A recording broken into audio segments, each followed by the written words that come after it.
Okay, so I only have a couple more pages of Casey Anthony's second interview with police. I'm going to try to move on and get through a few other things on this video because of the last video I'm doing for the night. And then another day I will upload more. Okay. They ask her, by failing to notify somebody, and I'm glad you realize that by failing to notify somebody, you put your daughter at great risks. And Casey says, even bigger risks. And then Sargent says, outside of, I want to bring this Oneida up, and I'm going to put up that name in the David and see what we get. Better take a look, make sure we're... Casey says, both of my parents were even saying to try to figure out all her names. If she went by something else. Okay, then she swears that she's told the truth, yada yada yada, XYZ, which we know now she didn't tell the truth. She's nothing but a liar. So, that's the end of that one. Okay, moving on. This is Anthony Lazzaros' interview that they had with him. Again, I'm just going to pick out the most important things in his interview. And this was done on July 16th at 6:22 p.m. Okay. Yeah, tell me what you know about Casey. Okay, that she's originally hit her up on Facebook. When I first moved down here, always gonna try and hang out, never happened. All the way up until a month of May. Finally got her to come out to a DJ gig I was doing. That was in late May, and just hit her up off that night, started hanging out. The way that she portrayed herself when she was with her child. She was very loving and caring. There was no doubt in my mind that, that she loved her child, wouldn't do anything. That this is why it's such a shock to hear all this stuff. And then they asked them, what type of relationship you guys have? Were you guys kicking it, boyfriend and girlfriend, just what? Tony says, it became serious pretty quick. I wouldn't doubt that. I think she started getting really, really attached, and I tried pushing a little away, but she's been always at home pretty good around here. She's been, doing my laundry, been like a perfect girlfriend, he says. She's been cooking for everybody in the house, cleaning the place, never fought some fight. They ask him, so you guys never fought some fight? Was it a pretty good relationship? He says, petty fights, and me, because I like to tease, I'll always push buttons. She'll get upset about it real quick, and it would be always, you just make up right after that. Did you guys share a bedroom? Yes. She stayed at my house in my bed. Did she basically move in, or she come and go? She, at first, in the beginning of June, right? She just have a change of clothes. And then she'll, I guess, leave, and I would go to school. I get out of class, and she come back over, and she might have stayed, or would leave, go supposedly to her nanny's place. She says nanny. Is nanny godmother, or nanny as... No, her baby is like babysitter. I don't know the full name. The nickname was Danny the Nanny. Extent of what I knew about the nanny, she was always show off the fact that she had a kid and she went to school, had all the jobs all together, and also she had a good head on her shoulders. Where does she work at? She says she works at Universal as an event planner. She said she was going to Vicinity. She got an associate's at Vicinity, and she's working to get into a program at UCF. And then they asked them how often they were pretty much together from mid-May till recently. Lately, I would say, like, probably, I don't know exactly what, any definite after May 21st. Okay, so for May 21st, around there. Up until yesterday. Okay, so until yesterday, how many times did you say you saw her daughter? 3 times total, maybe. The first time she brought her over had to be sometime late May. She brought her over another time. I think it was like, I don't know, maybe an hour. And the third time, like, we went down to the pool like June 2nd. And that I remember that was the last time I saw Kaylee. Do you interact with Kaylee? How do you interact with Kaylee?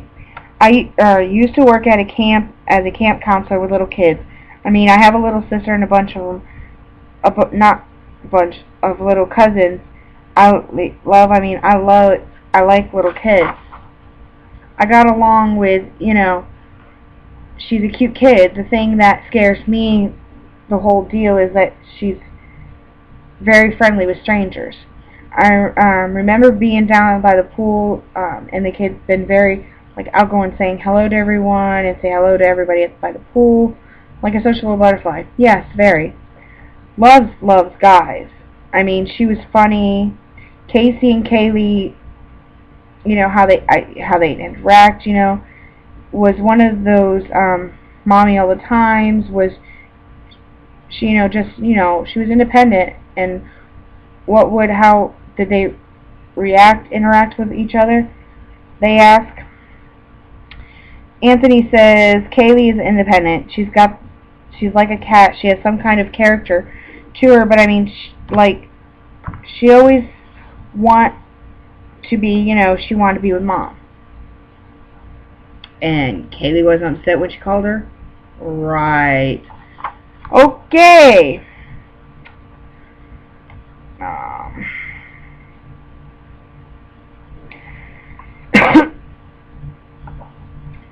There was times, I guess Kaylee was wanting to do something, but that's just basically, I gave her the drumstick. She was drumming on her leg.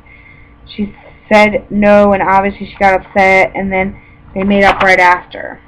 I guess about when they were there, Kaylee wanted to play drums on her mother's leg, and Casey got upset over it. Probably realized she may have went off the handle in front of somebody, so made it look like, oh, everything's hunky-dory now, XYZ. Right.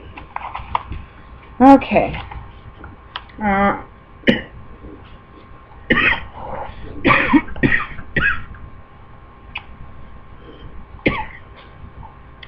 Said the only time they saw her discipline was with the drumsticks. And Tony says no, there was one other time when Kaylee ran off to the stairs. She disciplined her one time and yelled at her because she ran off the stairs. Because, I've seen a 2.5-year-old never fly the stairs over, especially those ones over there. When she tried to go to the pool without mom. They ask her, so, you never seen her been mean out? Not to be mean, just for no reason? No. Yeah, just walk up, pop her upside the head or anything like that. Tony says no, no, no.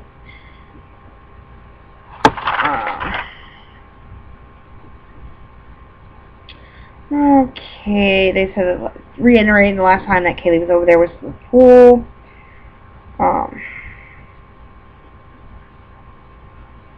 He said that Casey would tell her out of the blue that Kaylee is going to be with a nanny and they're going to Disney. I remember asking about her the next day, and I'm like, oh, what's Kaylee doing? This happened when she first started moving in, what I'm saying, when this first happened, when she went, I guess, grabbed most of her clothes.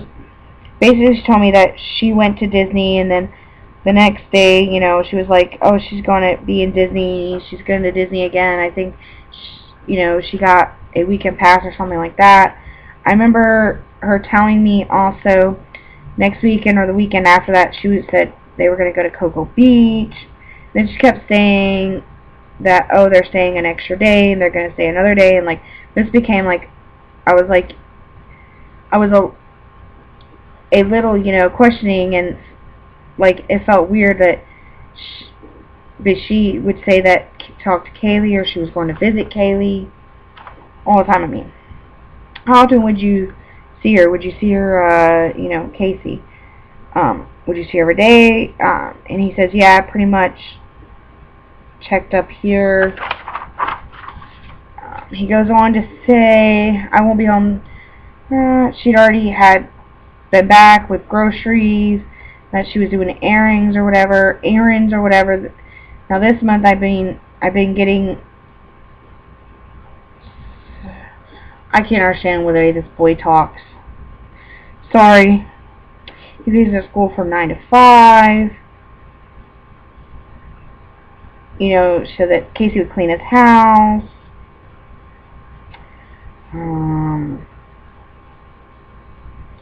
She said that her parents were having some kind of huge dispute. And then she said her father... Okay, Casey told Tony that her father was cheating, and had been cheating on her mom. And I guess Cindy was listening to Casey to tell... Or because Casey was telling her mom to leave him. And this whole big dispute, and her reasoning for the whole thing, been here and Kaylee been with a nanny, is the fact that she didn't want Kaylee to be around the house while all this was going on. So this is her reasoning to Tony Lazzaro, and she couldn't deal with it. She used to tell me that she talked to her mom about her mom's glad that I'm here for Casey because she wouldn't be able to go through what's going on between the two parents if I wasn't around and all this stuff. I actually never conversed with her mom or talked to her mom on the phone because she'd always, go outside to talk to her mom. And then she said, he asked her why she didn't call her mom in the apartment. She goes, because I don't want, cause, I guess she's always gets in an argument with her mom. She can go outside. Then I know that I can't be, lunatic on the phone with her. Because it would be embarrassing, I guess. So that was what she used to tell me. I mean, there's plenty of times I walked outside to go see what she was doing, and she's walking off, just on the phone all over the place. But I never got to see who she was, like talking to. He goes on.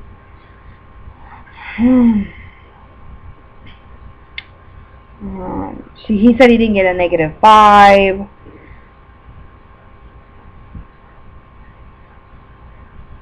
He asked if there was any time that she was accounted for, and accounted for that he couldn't find her, and he says, oh, I couldn't find her, didn't know where she was. He says no.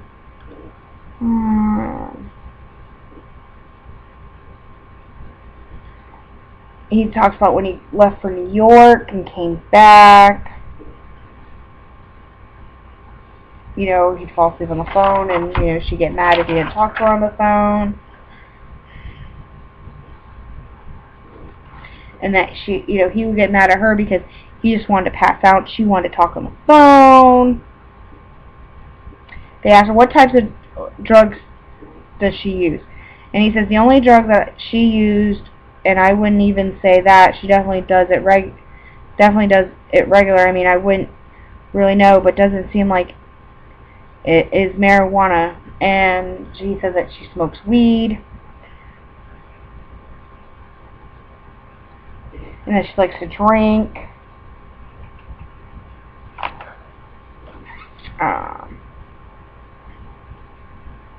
Beer, liquor. She likes more beer, he says. I usually DJ, so I mean, she would just come up there, and try to help out, whatever, because I have the shot girls, and she tells the shot girls she wants to have some kind of help, so I would let her, manage the shot girls. And the shot girls, and that the shot girls what to do and stuff, and she'll drink a couple of beers here and there. I remember she got, a little tipsy one night, but it wasn't anything major. So I'm going to end this video on Tony Lazzaro's